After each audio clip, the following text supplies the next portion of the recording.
Join us and see what life looks like from a medium's perspective with Tracey Lockwood, the medium's medium.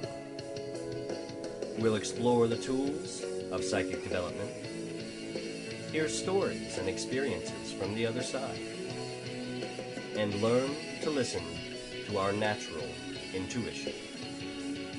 Now, our host, Tracey Lockwood. Hello, beautiful lights, and welcome to another episode of From a Medium's Perspective. Today, I have an amazing guest, but before I introduce him, I just wanted to let you know that I offer private training for you. So if you're interested in developing your gifts, I offer both private one-on-one sessions as well as, of course, the readings. And I also offer group training and certification options. So if that's of interest to you, check it out on my website at MediumTraceyLockwood.com. Oh my God, what a great person I have on the air today. I'll tell you a little bit about him and you get to see him today, which is something that we've just started doing. So I'm so happy that he's the first guest to do this with. He is an accomplished spiritual teacher and healer as well. And he's a public speaker. He offers workshops to help people develop their sense of peace and joy in life. He is a Reiki master and an EFT practitioner and a Theta healing practitioner and life coach. He's a popular keynote speaker and he's radio show host of Soul Talk. And I'd like to welcome to the show today, Jeremy McDonald. Welcome, Jeremy. Hey, how are you doing? And thanks for having me on the show. I really, really appreciate it. And I'm excited that this is a new platform for you. I was just going to say thanks for popping my video, Sherry. It sounds so nasty. Hey, you know what? But anyway, I'm so happy to have you here. And for our guests that like to listen in and spy on our guest, if you want to check him out on his website while we do the show, it is jeremymcdonald.net. So not Jeremy McDonald anything else, jeremymcdonald.net. Just so it's MC though, just so those. Pardon? It's MC. Some people want to do. Oh yes, McDonald, yeah. jeremymcdonald.net. And he's here today. He's going to be talking with me about alchemizing the human body and a particular interpretation of that using the walls of Jericho. So that is so curious to me. I'm just buzzing with excitement to see where this conversation goes. And so first of all, maybe explain to people what alchemizing the body is, and then why the walls of Jericho. That sounds like a biblical reference, and I'm sure people are like, what? Well, let's just talk about that real quick. I will definitely jump into the alchemizing the body, but the Bible is it's a code basically, and it's a code to show you how to alchemize your body, mind, and spirit into oneness with God, universe, whatever. It doesn't really matter what you call it. And if you read the Bible literally, you're going to be lost, as what we've seen going on in the world right now. So, there's a lot of crazy stuff. And I got into this study years ago, but that's not what you're asking. So alchemizing the body is literally taking your darkness, your shadow side, your light side, and bringing them into balance with each other. It's the yin and yang. And so that darkness is the area where you can't see, you're lost, or you feel uncomfortable. And it's the unlimited area that you're afraid to move into. It's also your shadow, that side of yourself that you don't want anybody, it's that part you kind of sweep under the rug. So it's kind of twofold in a sense. It's your unlimited area, It's your fears, that your fears are your boundaries and stuff like that. When you push past those, then you start to bring light into them. And when you bring light into them, then it's no longer dark. It illuminates, right? And so when you illuminate, and then the enlightenment, what Buddha said was the end of pain and suffering. And so pain, Ivana Van Zandt says, I love it. She always says, pay attention to the word now. And that's what pain stands for. And so when you start feeling uncomfortable, when you start feeling either, pain within yourself, anxiety, then it's time for you to look inside of yourself. Now, sometimes it just means you need to still yourself and get yourself back into balance. Sometimes it means you need to make changes in your life. And sometimes the flow is taking you in a certain area. So alchemizing your body is getting that balance so that you know where to go. Because, there's a lot of people that talk about discernment and stuff like that. But discernment comes from a balanced mind. And when you have that balanced mind and it's in that alchemized state, that higher consciousness and that lower consciousness working together, because we often in metaphysics and spirituality, we try to get away from the lower consciousness, but they need to come into balance with each other.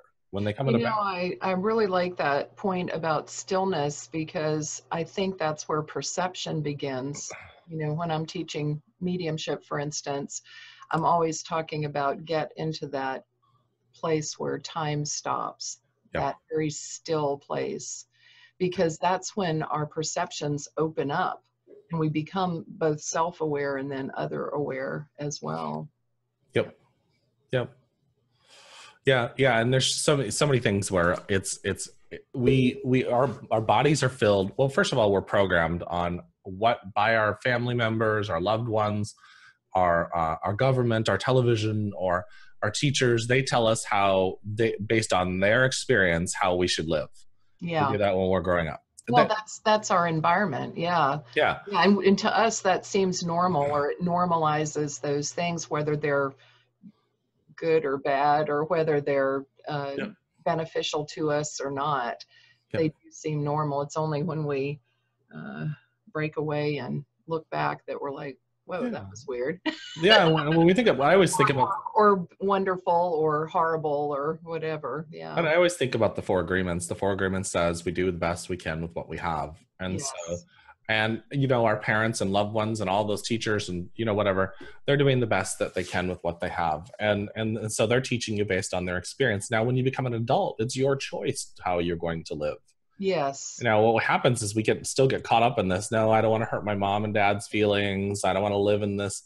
I don't want to, I need to be a good little boy and good little girl and stuff like that.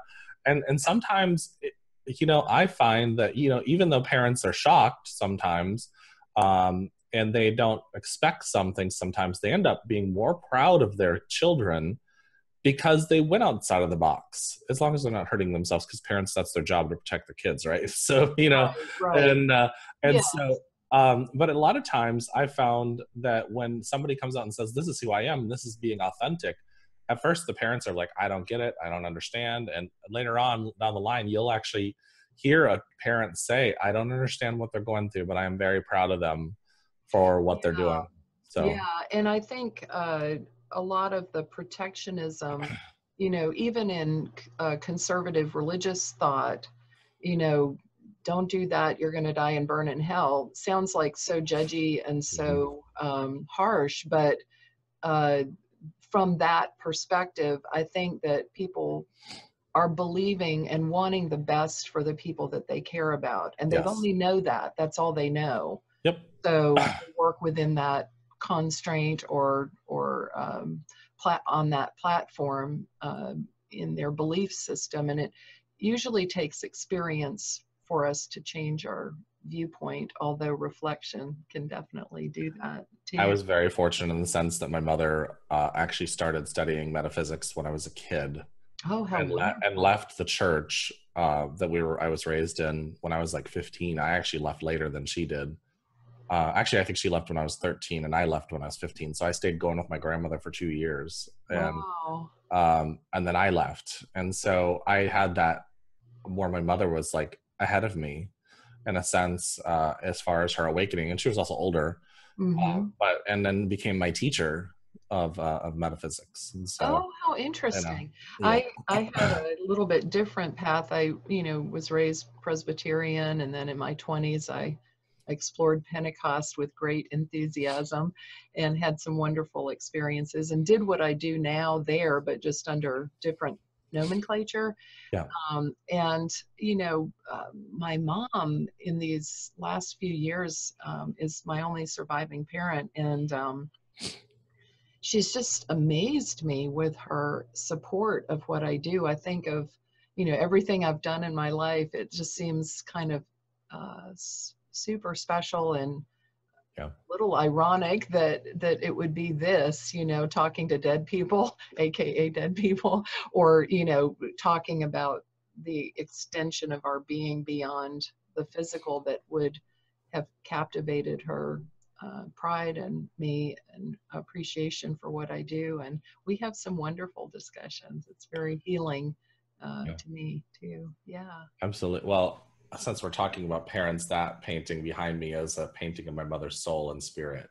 Oh. That was actually accidentally channeled by a woman that's a medium and an artist at the same time. And I know the people that are listening on the radio, they can't see this, but maybe I'll send a picture to Tracey. Check it out on our YouTube channels. Yeah, so it's like, and so it just accidentally, I walked into her studio and I said, wow, that looks just like my mother's soul, because a friend of mine had seen her after, she had come to a friend of mine's surgery and looked just like that. Mm-hmm. Well, my friend that had the surgery and the medium, the artist, didn't know each other. And about a year later, I walk into the artist's studio and see that. And she goes, you can have it. I knew I painted it for somebody, and I painted it about a week after your mother's death. Wow. Yeah, Wow. so. Yeah.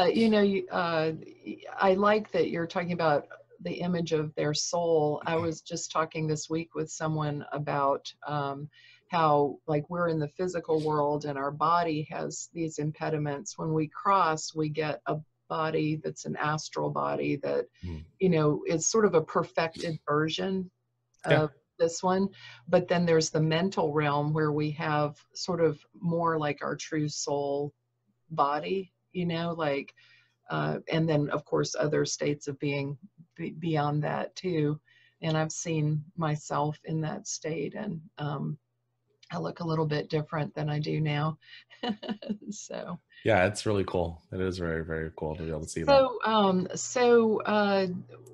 What do you think? Like, I'm so curious, like, so alchemizing is incorporating light and dark and coming to a balance, you said. Yeah, that's the kind of, there's a whole lot that goes into it, but I mean, the alchemy is basically transmuting things from, like, the old alchemists of the days, like Francis Bacon, they were trying to alchemize metals into gold and stuff like that. So when you think about it, you're transmuting yourself from this dark state and bringing it into a light state. So I always say we're bringing it into balance. Yes, it is. It is. Yeah. Why the walls of Jericho? Like, where did that well, for you?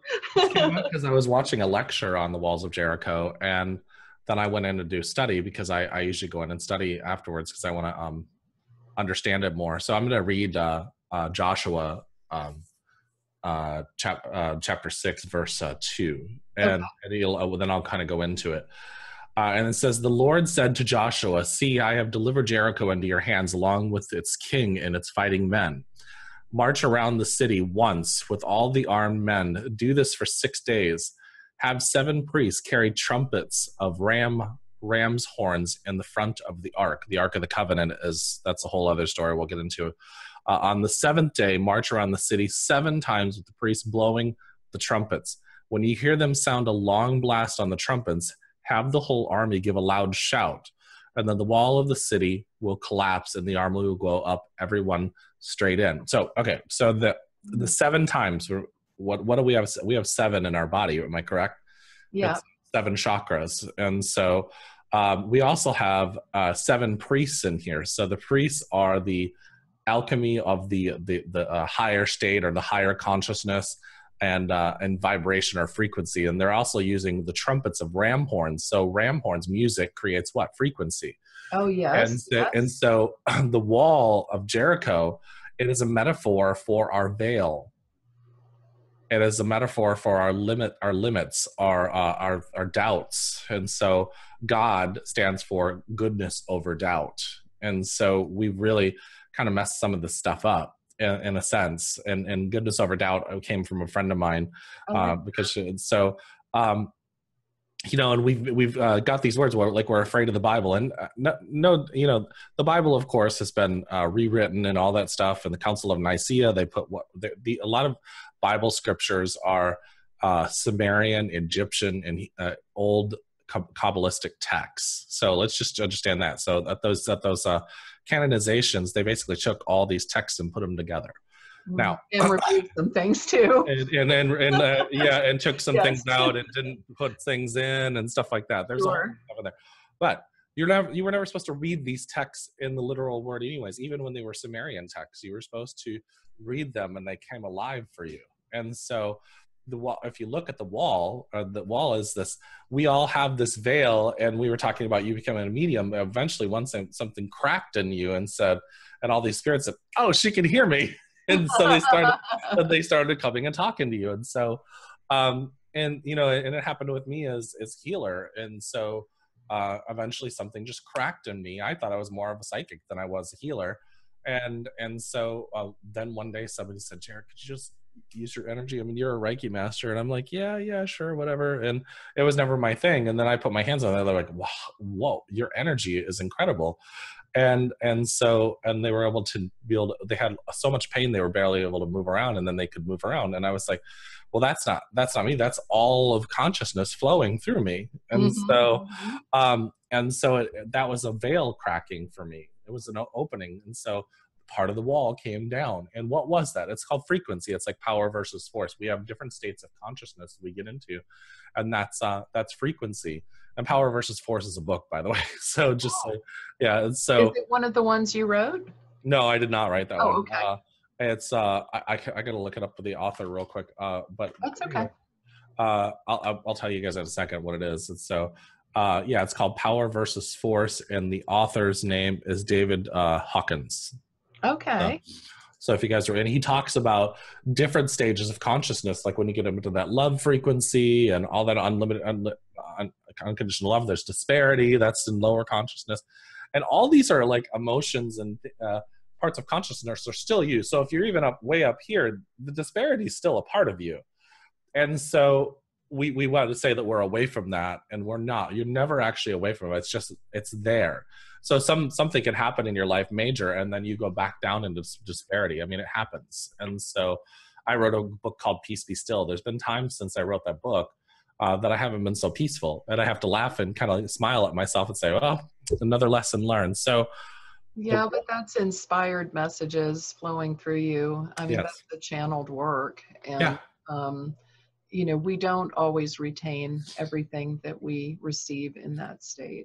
Yep, absolutely. And so we got to be careful that we don't judge ourselves and not be so hard on us, because that actually, by when we're talking about alchemizing the body, it's all about our internal world.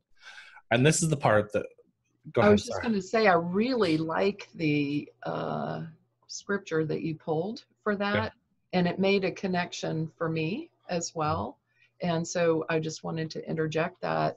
When I was in the Pentecostal church, and I've mentioned this on other episodes, I was inspired in the prayer room. There was a lady being prayed for, and everybody was very focused on, you know, putting hands on her and, you know, asking God to heal her. And I didn't know what was wrong with her, but I felt these series of directives, like walk around her this way, clap your hands, walk around that way, snap your fingers, go around the back. And when you touch the back of her neck, or told me to touch the back of her neck. And when I did, she turned around, she said, God just healed me through you. And I found out later that she had breast cancer. And I've just recently run across a lady on YouTube, Rochelle D'Elia, who is, she channels star people languages of light while she does her healing. And I think that's another aspect of something that I'm going to be doing, because it's so natural to me. And I just practiced it with our channeling class that I'm teaching right now, but that scripture that you chose connected for me that link between healing and that inspiration, you know, because that was clear direction and they followed the direction and the wall came down. And I just love that. I just love that. Well, no, you said the most profound thing right there. You followed the direction. And because you did that, that started getting your energy into a place to where consciousness, God, divinity, that energy could flow through you. At the time when you touched her, you were also changing the frequency all around her in her aura. When you were snapping your fingers, clapping your hands, you were doing everything. That's what this is about. He says, walk around 6 times and blow these horns. And I then felt like an idiot. That's why I'm smiling. I'm just like, I was like, well, oh God, don't let anyone see me do this. Imagine I mean, I felt totally crazy. I mean, I've really crazy. I actually knew I was hearing, and it was a very heavy push inside of me to do it. It's like, I don't think I could have not done it. I guess I could have not done it, but it was a clear direction. You know? Yeah, that's the lesson right there, is that we have to listen to that inner part of ourselves that says, go do this. You know, I had, I left my job in July of 2016. And I've done this before. I mean, I was up in Roanoke with you in 2012, and I left my job and came and did a book tour and stuff like that. And then I had to go back to work, and it's okay. And so then I left in July of 2016. I was like, oh, never going to go back again. Never. And so some things, I don't want to say they didn't work out, because they just kind of flowed. And so it was interesting that in October, I got this feeling like things were getting ready to change. Of 2017, sorry. And October 2017, things are getting ready to change. Start getting prepared. Start getting yourself emotionally prepared. And I'm not going to go into all the details, but then around the 1st of December, the way I was making my income was going to stop. And so it was funny, because in October I had the opportunity to cash in a fund that I had that would support me for several months. And that was coming in December. And so these are things that I had to listen to. If I hadn't listened to get prepared, then that energy would have come, and I might not have made the choice to cash in this fund. Yeah. And so then I also was laying down at the beginning of January, and I said, God, tell me the next sign. Tell me the next thing you want to do for me to do, you know, and I'll just go in that direction. Because it's the snapping of the fingers and the clapping of the hands. You're asking for direction, right? Yeah. And so when I said that, 30, maybe 45 minutes later, I get a call from a recruiter and asked me to apply for this job. And then I laughed. I giggled a little bit. I was like, oh, God, you have a sense of humor. I just said in July, and I've made all these videos that I've left corporate America. And so then I just said, all right, I'll do it. So I got this has happened to me more than once, Tracy. I've just not had to apply. I haven't applied for jobs. I don't even think I filled out an application for this place. And I got the call on Friday that I got the job. So we have to be okay. We have to follow and listen to that voice, and the universe knows better than us. And I mean, I think I know a lot of things, actually. And when my mother, when I was a teenager, she used to say, do you need supports to support the knowledge of all that, that's in your head? Meaning she was trying to call me a know-it-all. Mm-hmm. And she said, so, those things, but we really, in this physical body, we need the support of consciousness, of that super consciousness, God, to go in the direction. And it takes courage too to follow those directives, because it does sort of feel like stepping out into thin air sometimes. And that's why I love this analogy. So how do you blend that concept in with alchemizing? Like, tell us a little bit more about the walls of Jericho and alchemizing our bodies. So the part of us, we all have these goals. We all have these dreams that we want to do. And we all have these ideas, these attachments of the way we want it to be done.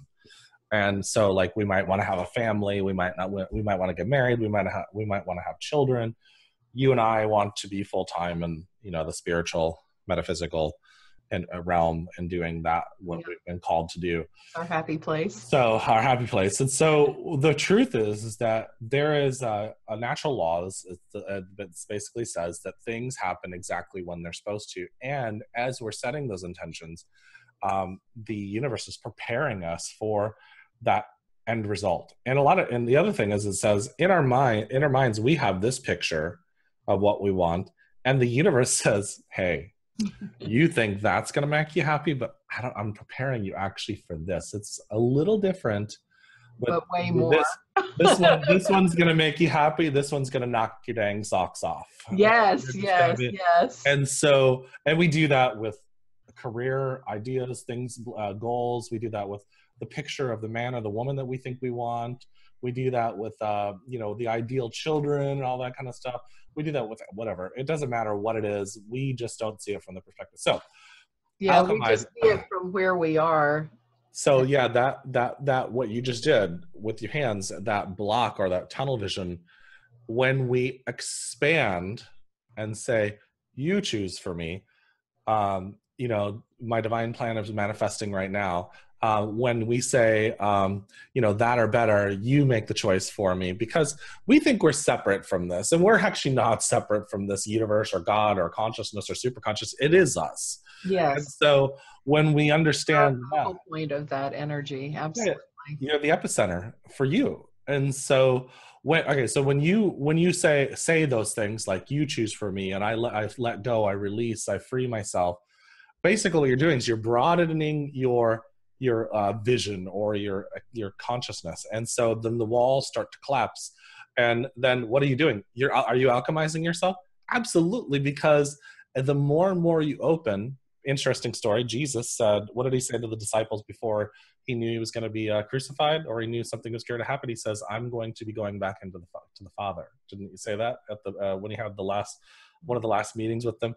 Well, in the body, so there is what is called the pineal gland. It's right behind the brow chakra or the third eye. So in the body, as we open up, we have 12 inorganic salts within our body, and 12 meaning 12 disciples, right? And so that actually comes up from the solar plexus, the place of the sun. And remember, body, mind, and soul. The sun, Jesus, is the body, right? Yes. And Christ is that is the divine feminine, right, of the Trinity. And then the divine masculine is the head, right? And that's the solar plexus. And so as the sun illuminates itself, it releases these 12 inorganic salts. That energy starts to flow up. It's called the Kundalini, and it hits the pineal gland, and then it secretes what it's called Christos. And when the Christos secretes and it illuminates, you become Christed. And so Christ was not a last name. It was a title, it's like Buddha consciousness, and it's all these different ancient cultures had different names for it. It doesn't really matter what's reference you use. What happens is the more and more you break down those walls of Jericho and you release and allow yourself to be more in union with God, then the sun, place of the sun, the solar plexus opens up. And incidentally, most people's solar plexus is all knotted up. They have a lot of people have stomach issues. They have IBS, irritable bowel syndrome, which is all in that stomach area, right? And so, and it's because what the other scripture says, Lucifer and God got into a fight, and he cast down Lucifer, and he called him what? Satan, right? Right. Enemy. So you made the lower chakras enemy, because what? This is the higher aspects. These are the higher chakras, right? Yeah. Where do you put your focus, above or below? Yeah, but it is as above, so below, right? Yeah. So, and we've literally separated all these energy systems within ourselves, and we've called the bottom ones enemy. And the enemy, what's the sacral chakra, the one around your belly button? That's your sexual energy, that kind of stuff. And we've made sex so bad. And so why did we do that? Why did we villainize sex? There's no reason to do it. None whatsoever, except for the fact that it keeps all that energy of guilt trapped inside of you. And then that keeps the energy of the Kundalini flowing up. Yeah. I was thinking about the solar plexus and the light that's within there, our intuitive chakra, our gut knowing, like you were saying. And I was thinking about it like enlightenment, like bringing the light in or letting the light in, and thinking about your analogy of the walls, as long as those walls contain us, they shadow our awareness. But those walls, whether we physically move past them, or not, our perception can go past them, and that brings us into contact with the light. Yeah. So alchemy is really just what term guru mean? I mean, guru means one who's transfigured themselves from light or darkness into light. Gu meaning darkness, ru meaning light. So it's not what people think it is. They think that the Dalai Lama is a guru. Well, yeah, because maybe he's transfigured himself from darkness into light. But does that mean, yes, and he's a guide to say, hey, maybe we could at least listen to what the guy has to say, because he's got some wisdom of his own experience. But the truth is, never trust a man or a woman that breathes through their nostrils. You can use their you can use their analogy, you can use their experience as a guide, but if it doesn't resonate with what's going on in you, exactly, do it. Follow the light. Maybe you'll see the light refracted through somebody else, and you'll feel, but don't. Yeah, there's that thing in human experience that if we have an enlightened experience with a particular person, or within a particular religious structure or setting, that we feel like that's the holy place. But the holy place is us, and the light comes to us wherever we are. It just uses different channels, like light bouncing off of different surfaces. Yeah, because your body is the temple. Yeah. And so it's one of those things where we've started to, in this culture, we put people on pedestals because of their titles, or because of who they are, or because maybe they've taught us something. I mean, I have spirit.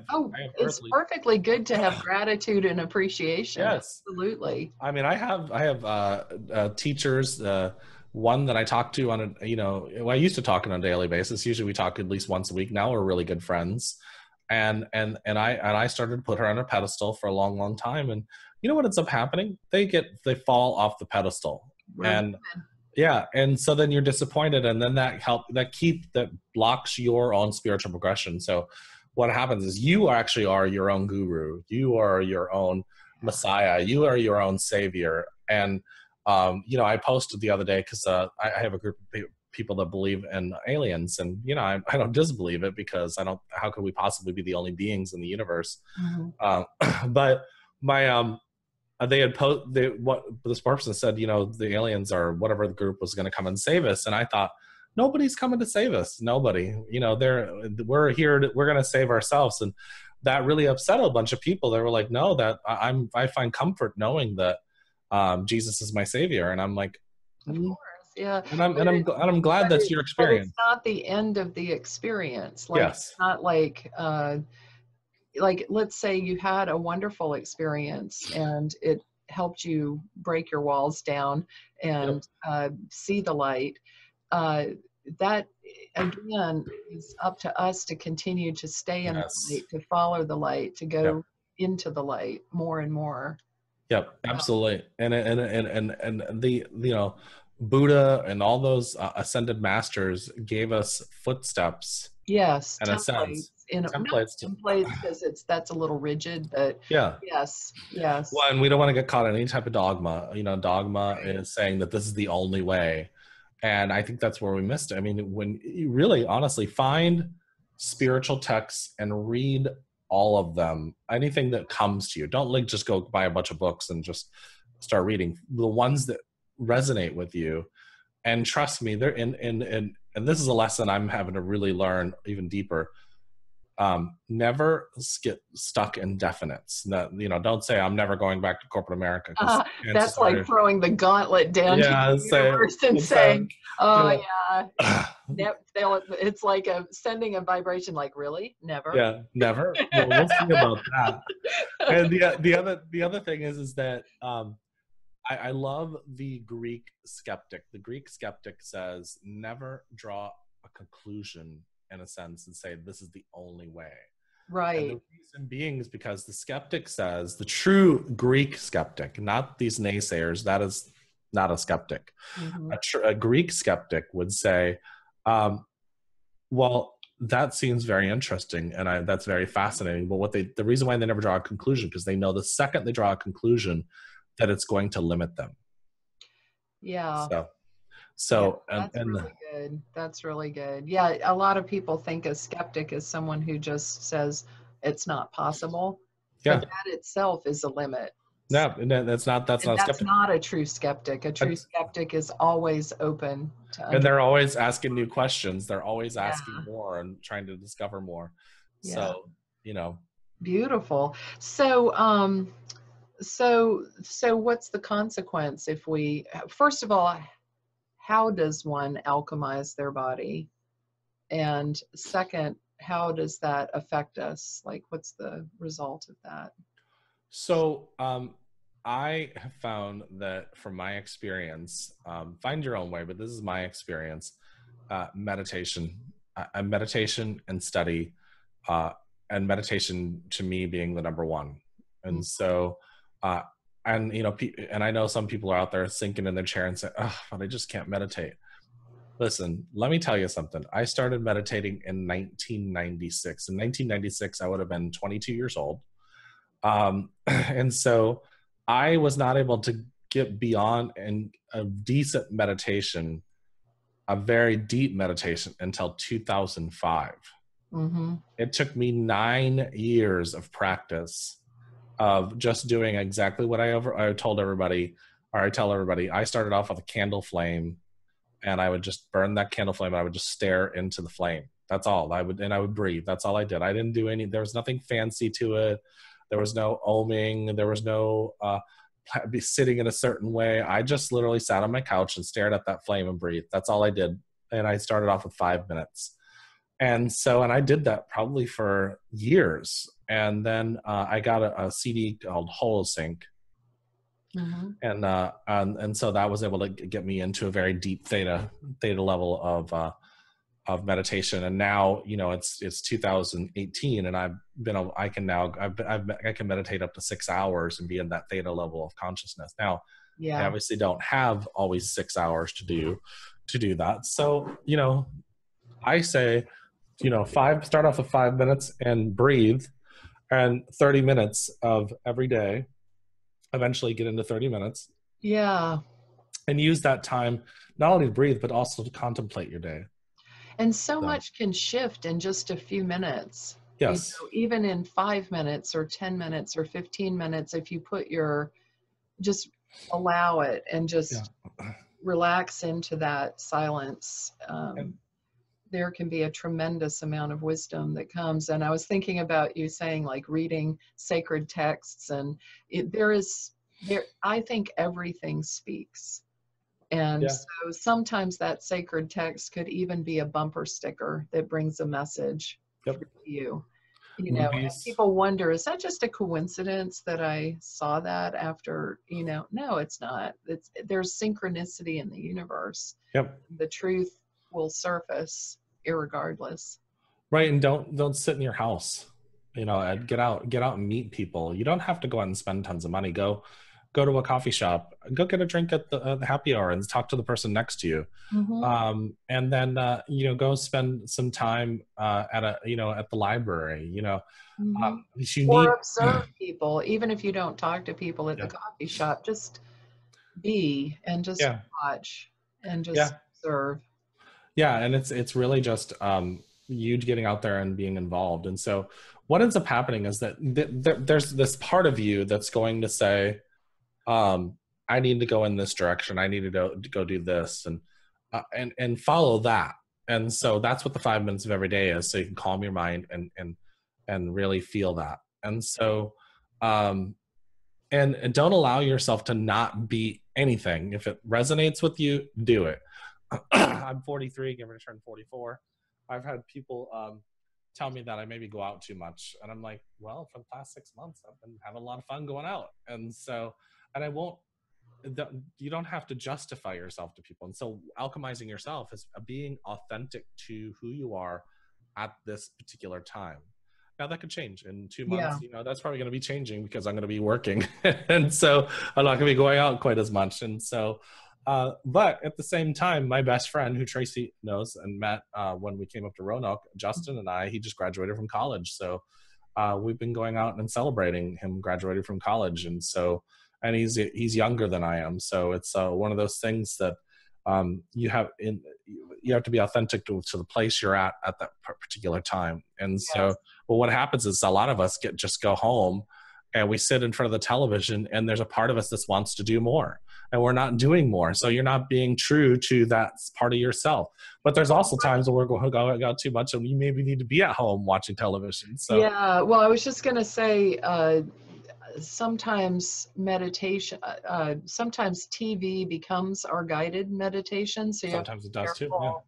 I'm not saying it's a good thing. I'm just saying that, your emotions and your perception follow this visualization process, and you can lose contact with you in the process of watching too much TV, Well, and everything's in moderation. I mean, I got rid of my TV for years and never had one. And a couple of years ago, I bought a TV, and I don't have cable. I just have the little Apple TV box. And every once in a while, I like to watch Netflix. And, there's Netflix and Pandora and YouTube on mine. And if you, sometimes, a lot of times that you get led to a show that is really, it just opens it. You're like, oh, wow, they're really saying. Oh, yeah. Oh, I'm so thankful for the knowledge it's sort of a great, it's almost like an Akashic library on YouTube. It's just, you can find out about nearly anything on there. Yep. And when I'm actively researching something, I'll do that. And then usually if I'm working on my website or something, I'll play Netflix in the background or there you go. Something. Rarely do I just sit and watch something. And I can't handle TV because it's too fractured with the ads and yeah, I can't do that the either. energy of it. I just can't handle it. So I guess that kind of leads to what our purpose is in life. Like, why would you want to drop your walls? Well, and it's funny, there's when you drop your walls, you drop your limitation, you drop your blocks to experiencing life to the fullest. And so, I mean, by all rights, I mean, I probably shouldn't have, based on what the rules of men would be, I shouldn't have jumped in the car and for 22 states and said to Justin, well, we're just going to go where the energy takes us. And that energy took us to Roanoke, and that energy took us to Owensboro, Kentucky, where a woman asked me to come and teach a workshop while we were on the road, by the way, and rented us a hotel room and rented out a conference room space. And I taught a workshop and did book signings and stuff like that. So, and interesting enough, it was 22 states. And I remember Justin, I said, we're just going to go wherever they take us. 22 states is 22 is the master builder in numerology. Oh, that's beautiful. And we didn't plan that out. And so, however, the rules of man would say, no, just stay home and be careful. Put the money you have in the bank, and all that kind of stuff, because you need to save that for the future and all that other kind of stuff. And so, however, I wouldn't have experienced 3.5 months on the road, and meeting you and meeting other people, on the road, and the people I met in Roanoke and other places that I've gone to. And so these are the things that if we don't go down this path, if we don't drop these walls and go beyond our limitations, we're going to lead a complacent life. And I don't think any of us wants to lead a complacent life. We all want to lead a significant life. And at the end, we want to be able to say back, wow, that was an incredible journey. That was something I am super proud that I did that. And I didn't leave anything off my bucket list. And right. Good. Yeah. No apologies, no excuses, no regrets. Yep. There you go. Yep. Yeah. Wow.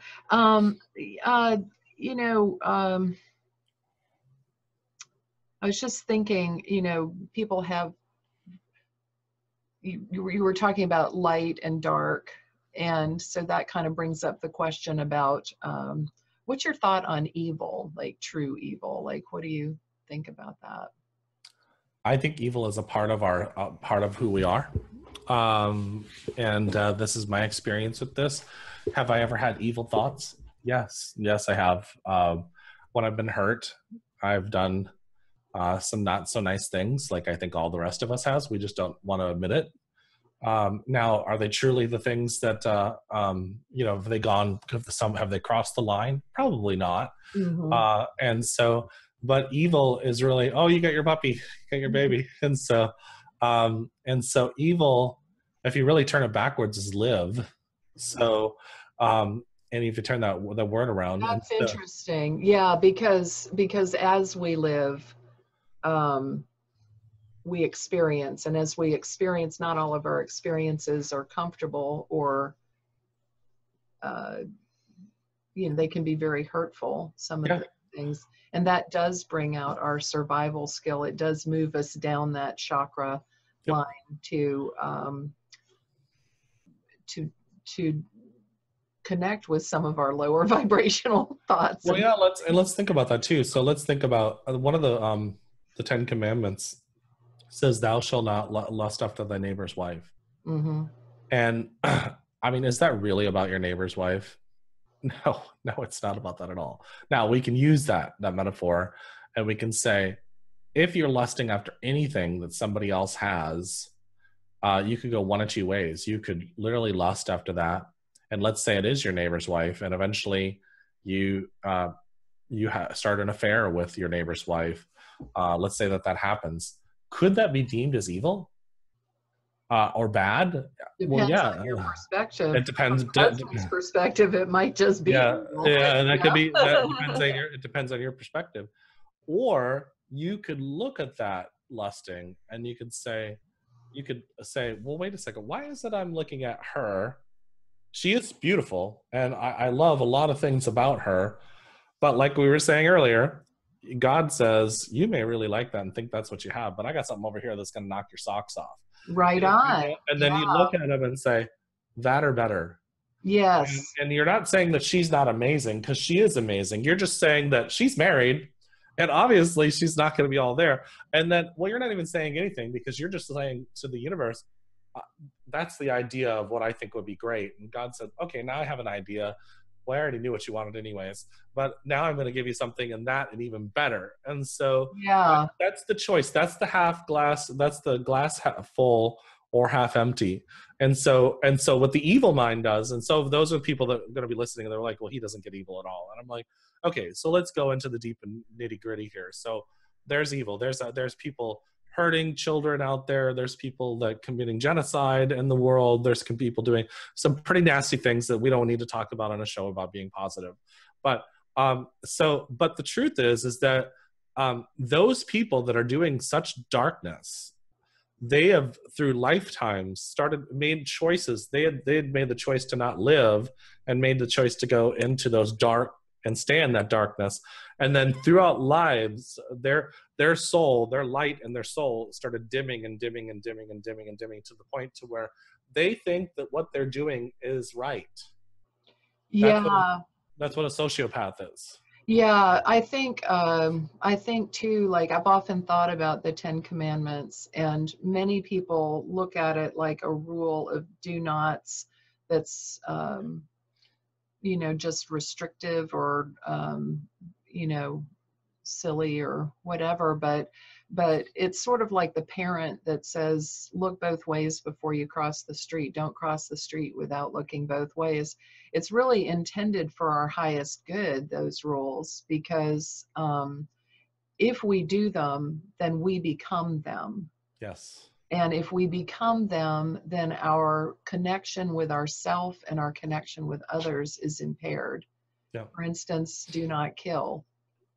You know, that can go on all kinds of levels, from eating a vegan diet all the way up to mass murdering and stuff like that. And I do think that there does come a point, there is that spectrum in all of us, And I think that there's a do not return point at both ends of the spectrum. You're absolutely right. You know, and at that do not return point, it's unlikely in this lifetime that you're going to find your happiness and your light. Yep, you're absolutely right. And it doesn't mean that you're not capable of it. It just might take more than one lifetime, or it might take a between lifetime experience in order to be able to overcome. There's a point where if you do something really bad, like killing somebody, that actually, if there's a point, because there's something that snaps in somebody's head that doesn't allow them to go back. And I know, I don't know if other people have or you, but I know at certain points in my life, I've been hurt enough or angry enough that I thought that I could have done that, you know. Well, yeah, imagine being a parent. Without remorse, you know, because I put my walls up. Yeah. And if you let's say that you're a parent and somebody hurts your child, like severely hurts your child. That was what triggered it. Yeah. And then a parent would want to maybe kill somebody, you know, and because that's a natural instinct to protect your children too. I have a really close friend that I absolutely adore and love, and she was hurt recently where a man had tried to strangle her. And the only reason why I did not throw my book Peace Be Still out the door and go beat the crap out of him is because he's in Portland. They're both in Portland and I'm in Tampa, Florida.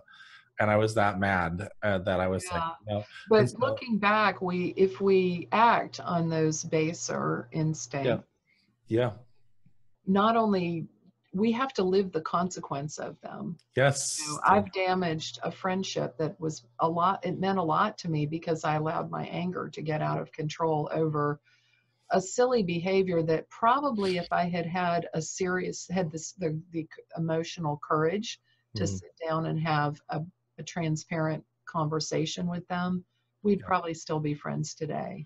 Yeah. And that's why it's always good when you make a decision. You have there is a thing called a path to an emotional response. There is a stimulus that happens, something like somebody hurts you or does something or says something or physically does something. And then after the stimulus, you have this thing that's starting to happen where emotions are starting to form, or you're starting to build the story in your mind of what happened. And so you have the choice to change that story before it starts to form into emotions. Yes. And it can happen in a millisecond. So if you are able to do that, and then you can change the outcome to almost everything. And this is what the practice is all about. This is why I was just thinking you can build that wall bigger between you and that person, or you can start to see them in their totality. Or you can tear down the wall. Or you keep the wall from being built in the first place. So yeah absolutely. So yep. Wow. How did the connection between Jericho it connected when you read the scripture, or what? Yeah. So I have this YouTuber I love named Bill Donahue on YouTube, and he was giving a lecture on the walls of Jericho, and he starts talking about it sort of in the same way. But then I went and read, and I heard the ram horns, and I was like, what? The wall has nothing to do with. Maybe there really was a story of the wall of Jericho. I don't know. I don't really care. But I just looked at it. I was like, but the likelihood of a ram horn tearing down a brick wall or something is probably not very likely, you know, in a physical sense. But then I was like, wait, that is amazing. I was like, that's about the horn is frequency. And so how do we tear down our walls? We tear it down with frequency. It all happens with frequency, and love really tears down the walls as opposed to, you know, anger or hate. And so, and the truth is you're going to make all these decisions. You're going to go out there. I'm going to get angry. You're going to get angry. We're down here practicing. And so, and we may not get it in this lifetime, and that's okay. There's called a repeat program. It's called reincarnation. And so, you know, we got plenty of time to get this done. Oh, we have forever. Yeah. You know, it also makes me think about, I think in construction, they work with particular materials so that there isn't, because there's certain resonances that can escalate with wind or with earthquakes or whatever, that can actually disassemble the entire building. So that's kind of interesting to think about Just really interesting. Jeremy, our time has flown today, Yeah. and I appreciate so much your being with me on the show. Thank you. Absolutely. Well, thank you for having me. I really appreciate it. And by the way, you gave my website. It's www.jeremymcdonald.net, but my book is on there as well, Peace Be Still. Oh, So wonderful. Yes, and that is a wonderful book, guys. So if you get a chance to pick that up, it'll touch your life in ways you don't expect, which Absolutely. is a good thing. So thank you again, Jeremy. And I'd like to remind our listeners, it's never inappropriate to be kind, and without integrity, you have nothing. See you Absolutely. next week. Bye-bye.